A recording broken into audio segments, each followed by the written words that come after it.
শুল্ক বাড়িয়ে যে ভারতকে চাপে ফেলা যাবে না এটা তিনি জানেন। কারণ যত পণ্য তারা আমেরিকা আর কি, ভারতীয় পণ্য যেগুলো তারা আমদানি করে, তার পরিমাণ বা তার সংখ্যা তেমন বেশি না। তার তুলনায় আমেরিকার থেকে ভারত যত পণ্য তারা আমদানি করে, মানে সোজা কথায় আমেরিকা যে পরিমাণ ভারতে রফতানি করে তার পরিমাণটা অনেক বেশি। এই যে ট্রাম্প ভারতের পণ্যের ওপর শুল্ক বাড়াচ্ছেন, এটা আসলে চাপ।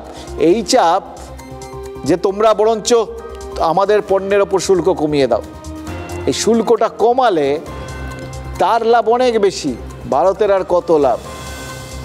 এবার ভারত ঠিক সেই জায়গাতে এই বিষয়টা বুঝে গেছে। ভারত বুঝে গেছে যে আমেরিকা ভারতীয় পণ্য থেকে যে পরিমাণ শুল্ক আদায় করবে তার থেকে বহু বেশি পরিমাণ শুল্ক তারা আমেরিকান পণ্যের ওপর শুল্ক চাপিয়ে আদায় করতে পারে। এই জায়গা থেকেই তো ভারত আমেরিকার খেলাটা ধরে ফেলেছে, বুঝতে পেরে আমেরিকা আবার চটে গেছে। আর যেহেতু